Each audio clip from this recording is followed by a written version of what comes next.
I'm not even gonna try to hide it. I had no idea. So yeah, that's a great story. I wish I knew about that. So clearly I like drinking, so clearly this is the right profession for me. Thank you. Yeah, so I started comedy. I had a false start about 5 years ago.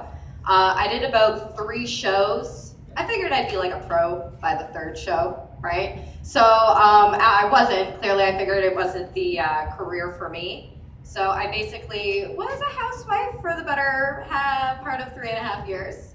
You know what? But then I lost 160 pounds and decided to go into comedy. Yeah, thank you. Thank you, everybody. Thank you.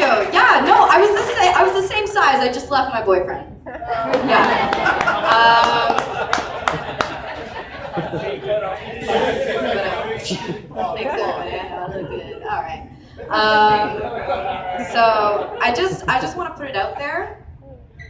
I wouldn't fuck with my niece. She's 2.5 years old. She was playing in the sand one day. All of a sudden, she gets up, makes a beeline for this kid, and whacks him in the head with her toy shovel. Yeah. And I was like, Suri, did you just hit that boy? And she's like, yup, with a shovel.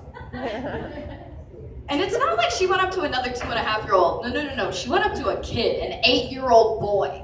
So this little kid got whacked in the head, went crying to his dad, right? I was like, Sorry, why did you do that? She goes back to playing, right? So the dad comes over, he's angry. He's like, aren't you gonna do something about that? I just look at him, I'm like, your son just got beat up by a 2.5 girl. I would do something about that first. I'm so lucky. I'm so lucky to be an auntie. They call me Tia Allie. I got tons of nieces and nephews. Recently went on a vacation with my family, and they entrusted me with their offspring in the wave pool. Now I didn't realize that wave pool wasn't just a name of the pool. So I was holding my 1.5-year-old nephew and in the other hand, tequila soda. And a giant wave came and took us both out. Don't worry, everything was okay. He's too young to say anything. Completely unrelated, now he's scared of taking baths. I don't know what that's about. So I don't have kids of my own. I don't think I should have them just yet, but I have a roommate.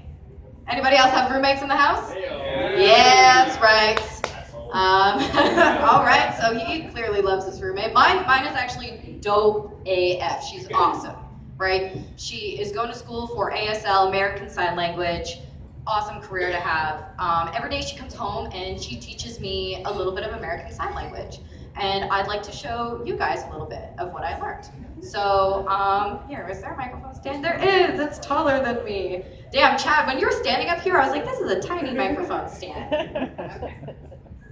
No, I'm gonna hold it. All right, so if you wanna say you like something, for those of you who wanna learn, this is, I like, right? If you wanna say you don't like something, you do the same thing, but you shake your head, nope. Okay, this is bullshit.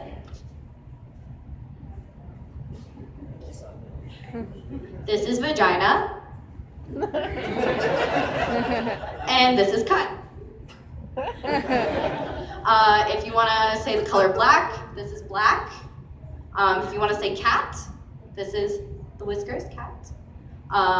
If you want to call somebody an asshole, you could just, or like a dick, you could just do that. Yeah. Okay, so I'm gonna teach you a sentence my roommate taught me, and I want to see if you all can follow along, okay?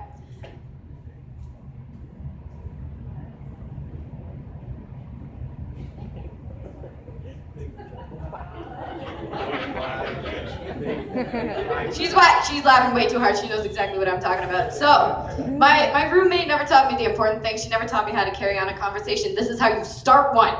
This is how you start the conversation. No, that's not for this room. You know what? I told this joke to my mom earlier today, and she's like, but Allie, isn't that like kind of racist? I was like, how do you figure? She's like, well, because you don't like BBC. First of all, I was not aware my mom was familiar with that term. That surprised me. And then I figured that was a good time to let her know I was currently seeing a very nice Jamaican man. It's gonna be a great Christmas. Yeah. Yeah, so that's good. I wasn't sure how that one was gonna go over. It is Burlington after all. But I am from Toronto, Chad. I also live in Parkdale. I thought, I really like my neighborhood, okay? It's not like Burlington. This is where I grew up. I moved there about 5 years ago, and my friends never want to come over to my place. Never. No. They're like, Allie, your place is so sketchy. I don't want to go. I'm like, what are you talking about? I live across the street from a yoga studio. Come on. And then, just as I said that, she points across the street. She's like, well, then what's that? So across the street was a man on a payphone, yelling into the payphone. It was detached. It wasn't attached to anything. He was in a wheelchair, yelling, "You owe me $2 million," and jacking off at the same time. And I was just like, oh, yeah, okay, I see what you're talking about. Yeah, okay. Yeah, we could go to your place for drinks. Yeah, no, Toronto's a cool place. I really like it. I meet a lot of people. I think Chad talked about Tinder earlier. I went on a really good Tinder date the other day. I was blackout. Yeah, probably as much as I was when I met Pat. Yeah, hey. So I'm blackout, and me and my date are walking around looking for another bar because I clearly need another drink. And I hear the familiar sounds of an open mic, right? So I just hightail into that, completely forgetting my date. I walk right up on stage, grab the microphone, and I don't remember. But apparently I killed it, yes. And you know what? It's not unusual for me to get on stage drunk, but it is unusual for me to be good on stage drunk. So I wanted to know what I said, right? And it's not like I was filming it. I didn't have any friends there. I was like very much a spur of the moment type of thing. So the only person I could have asked was my date. Now up until this point, I held myself together pretty well, right? So I was like, kind of eased into it on our second date. I was like, so I don't remember our last date at all. What did I say on stage?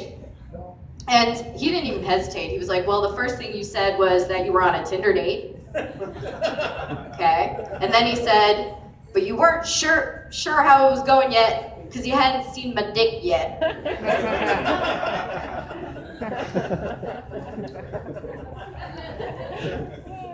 Now, I don't remember saying this, but he sure as hell does. Yeah. I brought this guy to one of my comedy shows, right? And he stayed for everyone else's act except mine. Yeah. So he left, and I wasn't even mad about that. I was just thinking like, oh shit. There's other comedians here, and they're gonna fucking say something. I know they are. We're all pieces of shit, all of us. We just love to heckle each other, right? Yes, right. That's right. Shout out to my comedians in the house. So sure enough, I knew it was gonna happen. I was on stage. I had just finished telling my Tinder date joke, and then a guy decides to inform everyone, hey, didn't you bring a guy and he stayed for everyone else's but yours? Why, thank you, sir. Yes, he did. But you know what? It's probably for the best. Since I had just told the Tinder joke, it would have been a really weird way for him to find out we were not exclusive. Dating in Toronto is fun. I don't really remember dating in Burlington. Not just because of the drinking. Dating in Toronto is a good time. There's ups and downs. Sometimes I'm out with my friends. Okay, you know what? Cut the bullshit. I'm gonna tell you what I do when I'm drunk. All right, this is what I like to do when I'm drunk. I like to make phone calls I don't remember. Yeah.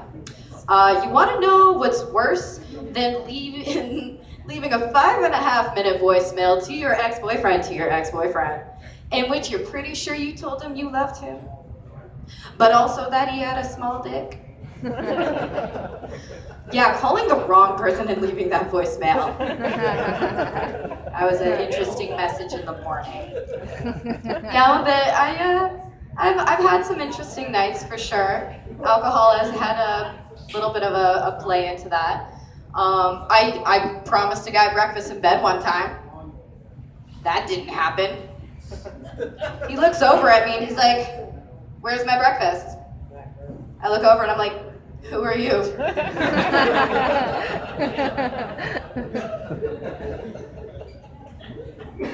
Then he has the audacity to ask if I had a bathroom. I'm like, "No." He's like, "You don't have a bathroom?" "Of course I have a bathroom, I just don't want you using it." He's like, "You're a bit of a hot mess, aren't you?" And I'm like, "I've seen how much cocaine you did last night. I'm trying to prevent a hot mess from happening in my bathroom." Yeah, got that shit with baby lax, in case you wondered. I heard. Speaking of poop, that's been the topic a lot tonight. Let's talk more about that. When I was a kid, whenever I took a shit, I would pretend I was giving birth.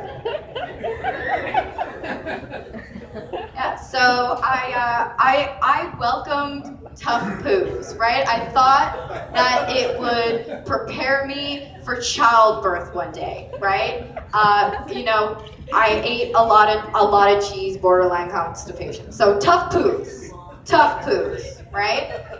And then recently I found out, and this is amazing, I had no idea. My doctor told me that you don't need to expel a child to have one, you can adopt.